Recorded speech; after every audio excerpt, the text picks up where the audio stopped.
चलिए करें स्टार्ट। संविधान, आज पहला टॉपिक है संविधान। तो संविधान किसे बोलते हैं?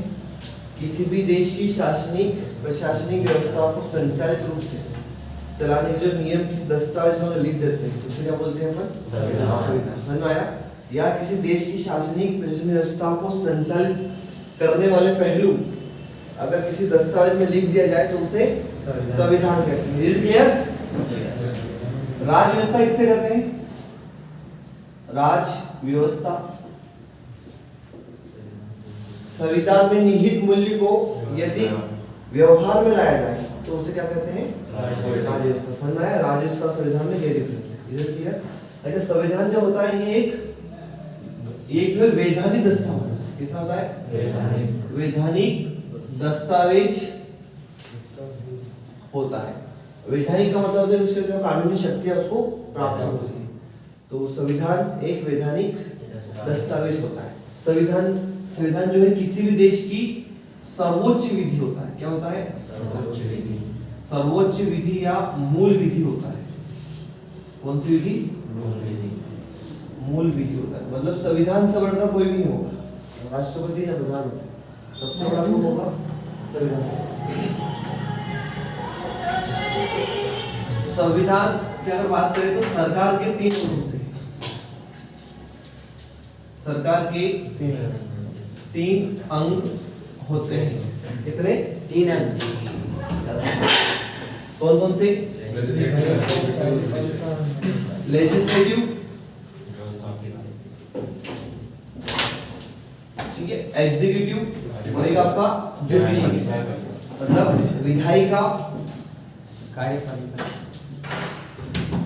विधायिका, कार्यपालिका और एक न्यायपालिका। विधायिका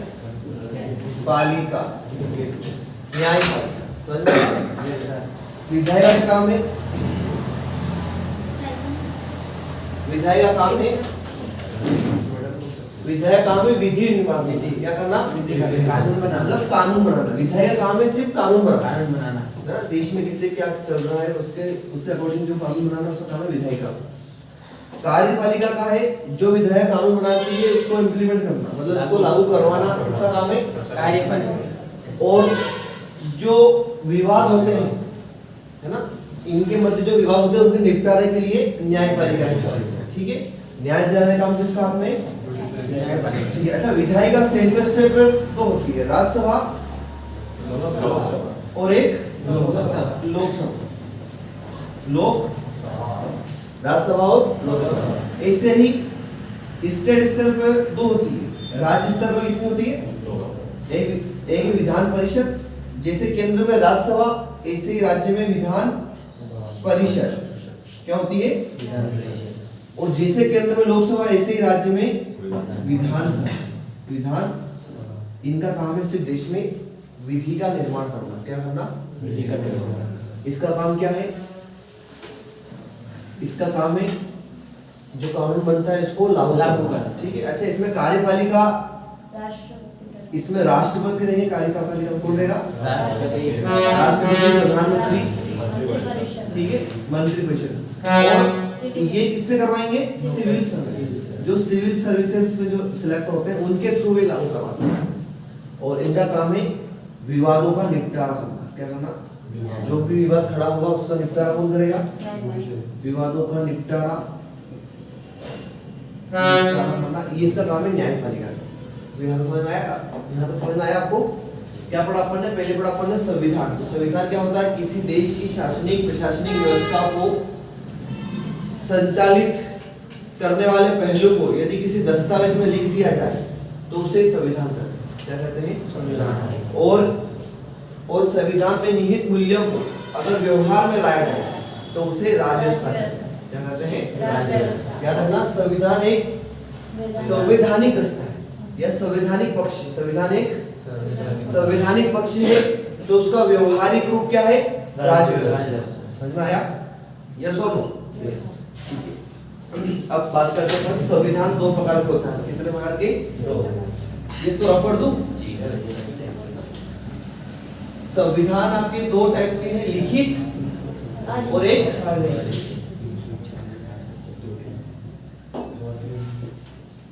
लिखित और एक अलिखित। सबको दिख रहा है लिखित और अच्छा, लिखित और अलिखित में क्या डिफरेंस है? दोनों ही दस्तावेज क्या है? और दस्तावेज जिसको बोलेंगे जिसे वैधानिक मान्यता प्राप्त होती है। जो लिखित संविधान है ये एक औपचारिक संविधान होता है। कैसा होता है? औपचारिक। और जो अलिखित संविधान है कैसा आपका? अनौपचारिक। अनौपचारिक समझ में आया? औपचारिक का मतलब होता है कि सारे ही नियम एक ही पुस्तक में लिख दिए गए। समझ में आया? यस और नो? लिखित संविधान में संविधान सभा होती है। क्या होती है? संविधान सभा होती है, जबकि अलिखित संविधान में संविधान सभा नहीं होती। यस और नो? अच्छा, लिखित संविधान में वहां की जो संविधान सभा है उस देश के संविधान को, उसकी संविधान की प्रकृति को एकात्मक और संघात्मक या अर्ध संघात्मक बना सकते हैं। अर्ध संघात्मक, अर्ध संघात्मक बना सकती है, जबकि अलिखित संविधान की प्रकृति हमेशा एकात्मक होती है। कैसी होती है? यूनिटरी होती है।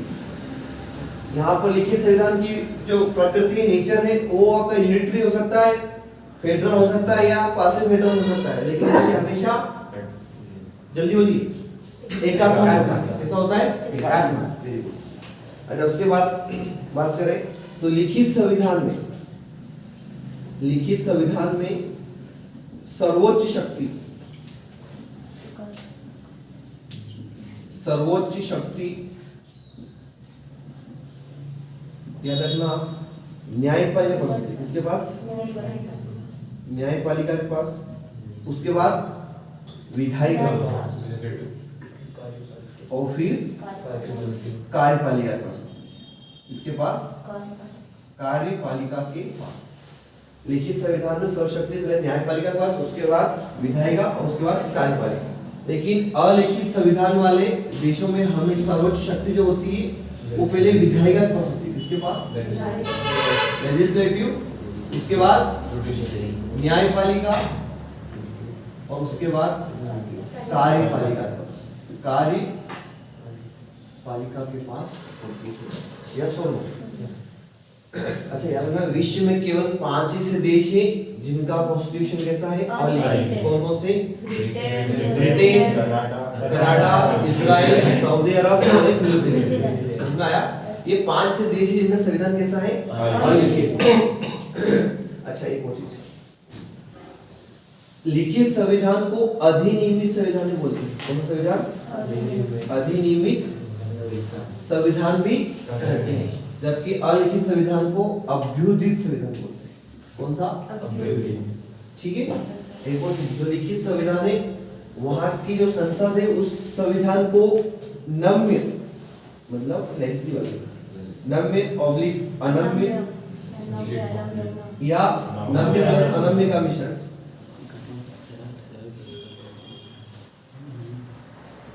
ये बना सकती है। लेकिन अलिखित संविधान का जो प्रावधान हमेशा कैसा होता है? अनम्य होता है, कठोर होता है। कैसा होता है? कठोर। याद रखना, ऐसा लिखित संविधान जिसके सभी प्रावधान कठोर हो तो वो है आपका अमेरिका का संविधान। कौन सा? अमेरिका। ऐसा संविधान जिसके सभी प्रावधान कैसे हो? कठोर। ऐसा संविधान वाला देश है आपका अमेरिका। और ऐसा लिखित संविधान जिसके सभी प्रावधान नम्य है तो ऐसे संविधान वाला देश है आपका श्रीलंका। और ऐसा लिखित संविधान जिसके सभी प्रावधान नम्य और अनम्य हो वो है अपना हिंदुस्तान। वो है, इज इट क्लियर? यस और नो? नेक्स्ट अपन आगे बढ़ते हैं संविधान। इसको रख पढ़ दो, समझ में आ गया?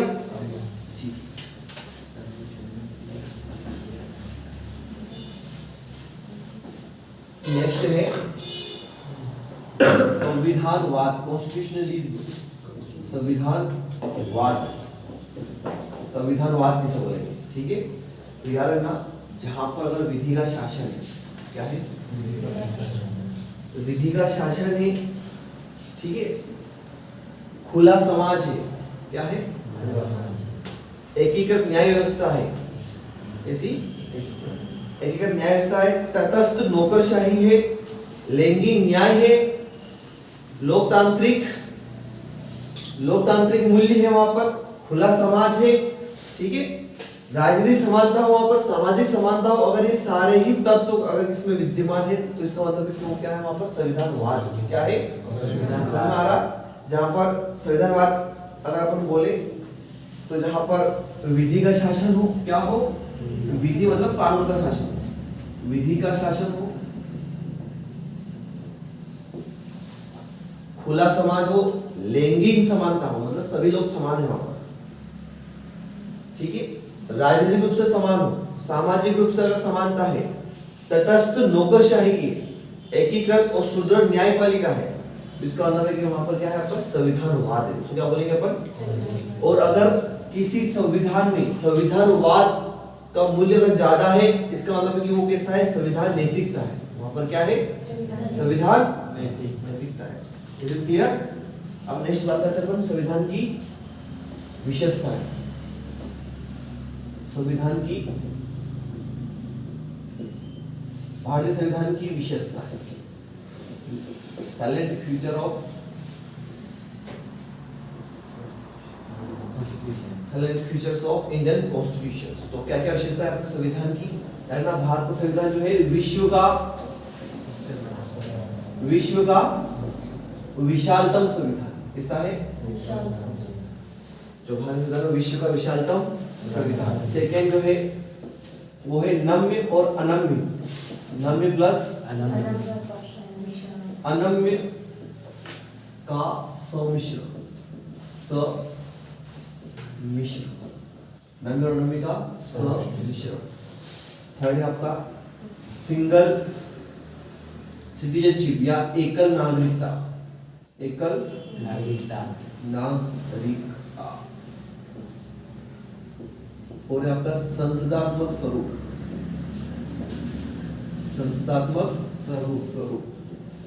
ये भी एक विशेषता है। हमारा संविधान कैसा है, यहाँ पर जो है पार्लियामेंट्री फॉर्मेट है, कैसा है, इज इट क्लियर? अच्छा, एक और चीज भारतीय संविधान में अधिकारों, भारतीय संविधान में अधिकारों एवं कर्तव्य, अधिकारों एवं कर्तव्यों का प्रावधान रहेगा। एक है आपका सार्वभौमिक वयस्क मताधिकार, सार्वभौमिक वयस्क मताधिकार, ठीक है, का प्रावधान।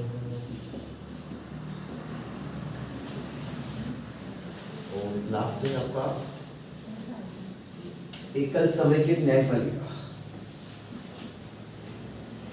एकल समेकित न्यायपालिका, एकल समेकित न्यायपालिका। समझ में आया? यस और नो? ठीक। तो अब जो है अपन एक एक करके समझते हैं भारतीय संविधान की विशेषता। यहाँ से बहुत सारे मेंस में क्वेश्चन बनते हैं आपके, जैसे कि ये विश्व का विशालतम संविधान पर यहाँ से प्रश्न बनता है कि भारतीय संविधान के विशालतम होने के कौन कौन से कारण जिम्मेदार है, ठीक है। फिर अपन ने जो है बहुत सारे संविधान से इकट्ठा करके लिखे अपने देश के संविधान को, दुनिया भर के देशों के संविधान की फोटो अभी मंगवाई, उससे जो अच्छा लगा वो अपन ने जो है इसमें शामिल किया। तो लोग जो आलोचना करते हैं भारतीय संविधान की कि भारतीय संविधान उधार का ठेला है, क्या है, तो इस पर टिप्पणी लिखी, सही है गलत है ना। एक प्रश्न आता है कि भारतीय संविधान जो है संविधान निर्माणकर्ताओं का स्वतंत्र चिंतन का जो है मूल्य